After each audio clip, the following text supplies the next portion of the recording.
Baik, okey. Assalamualaikum warahmatullahi wabarakatuh. Waalaikumsalam warahmatullahi wabarakatuh. Okay, dan selamat pagi kepada anak-anak menti ya.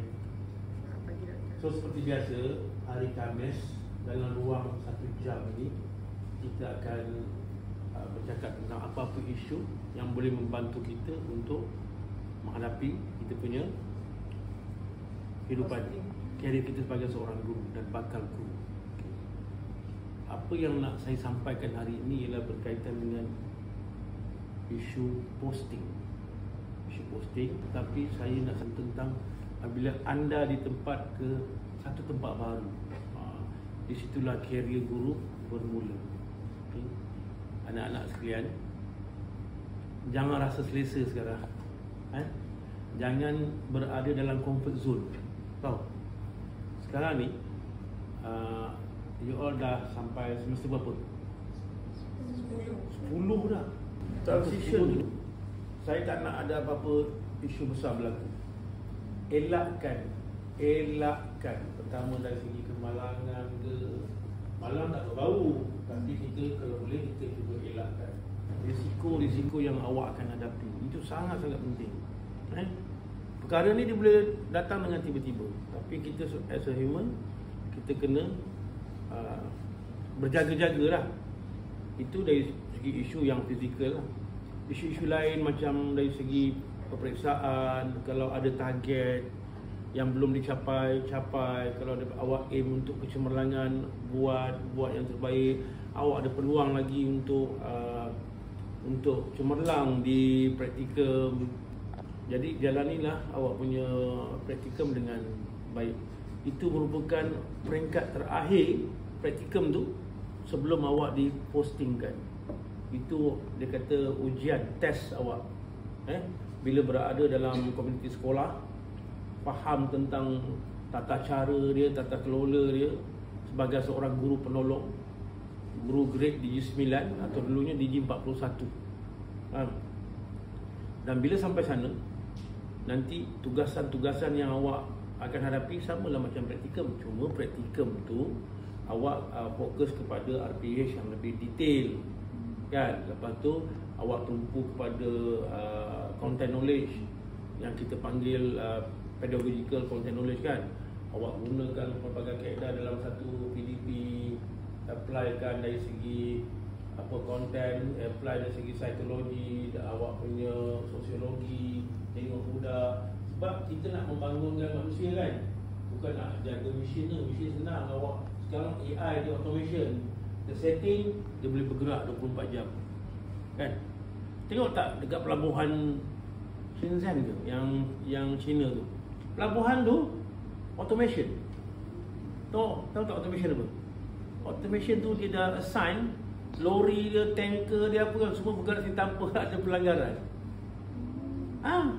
Hantar barang turun, pergi ambil dekat kapal, pusing balik. Kawasan dia sangat luas. So AI ni dia memudahkan sangat-sangat pada kita, tetapi pada masa yang sama dia meragut pekerjaan. Kalau katalah mana-mana anak-anak, adik-adik apa yang ambil human resource, alamak Tuhan, tak ada kerja lah, terhad, sangat-sangat terhad. So you are very lucky. Awak sangat-sangat beruntung, sebab profession keguruan ni dia tak boleh diganti. Dia kena ada human touch. Dia tak boleh kata akan diambil alih oleh AI, kan? Boleh diambil, tapi dia as a tool. Kita gunakan je, tapi kita masih digunakan sebagai human untuk keep in touch. Kena ingat tu. Sangat-sangat beruntung. Di luar sana, anak-anak berapa ramai graduan yang berpuluh ribu setiap tahun keluar. Apa jadi dengan dia orang? Kalau kos-kos yang diberi oleh universiti, kan, yang tak memberi manfaat pada dia. Sebab tu unjuran-unjuran yang dibuat oleh universiti tu setiap 5 tahun dia nak kebolehpasaran. Itu yang penting. Kita pula yang budak-budak SPM yang keluar ni beribu-ribu, semua berebut nak dapat tempat. Berbeza dengan korang. Korang dah dipilih, apatah lagi korang dalam IPG. Dah tentulah untuk posting dah ada lah, kan? So saya bercakap begini supaya korang rasa alhamdulillah, bersyukur berada dalam bidang ni. Betul tak Ilaya? Betul kan? Jadi bila dalam tulis ni buatlah sebaik mungkin. Praktikum tu ambil kali ni. Kalau praktikum satu tu kita tak berfokus, kita lebih fokus kepada nak dapatkan cara mengajar apa semua kan. Sekarang praktikum 2 ni nak dapatkan pendekatan cara mengajar tu dia dah kurang, tapi lebih kepada conditioning. Tahu conditioning? Penyesuaian kita dalam kita punya masyarakat sekolah. Sebab lepas ni kita nak guna pakai ni. Untuk awak PDP tu awak saya rasa tak ada masalah dah.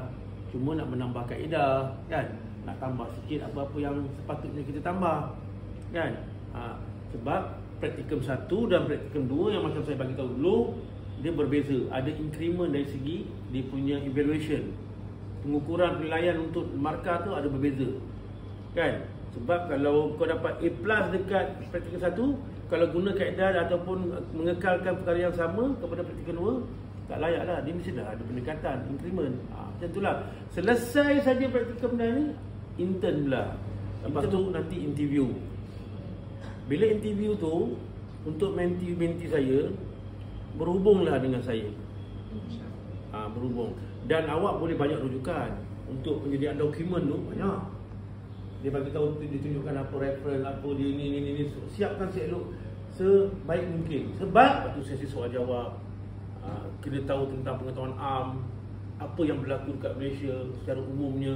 Apatah lagi kalau berkaitan dengan isu-isu pendidikan. Kadang-kadang panel nak menguji awak sejauh mana awak faham, sejauh mana awak kritis, sejauh mana awak boleh, kalau kata beri pandangan, itu menarik. Beri pandangan itu dia nak tengok macam mana awak solve. Bukanlah nak selesaikan masalah dunia. Kadang-kadang idea yang awak dah bagi tu akan memberi manfaat kepada panel tu sendiri. Okey, selesai tu. Lepas tu kebiasaannya kalau pelajar-pelajar kita ni, PSLB ni, tempat tu dah ada lah. Unless kalau ada masalah-masalah seperti kesihatan. So make sure benda tu. Untuk pelaporan akhir, recommendation daripada doktor kan, sihat. Jangan sihat bersyarat. Pastikan. Okey, selesai. Dan sampai masa awak dipostingkan. Saya bagi tahu awal ni senang. Bila dipostingkan, kita tak tahu kita dapat hometown, kita dapat Semenanjung, Johor, sampai ke Perlis, Sabah, Sarawak. Di mana saja anda berada, itu tugas kita sebagai seorang guru.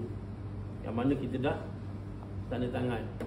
Di situlah titik mulanya kehidupan awak, kerjaya awak sebagai seorang guru.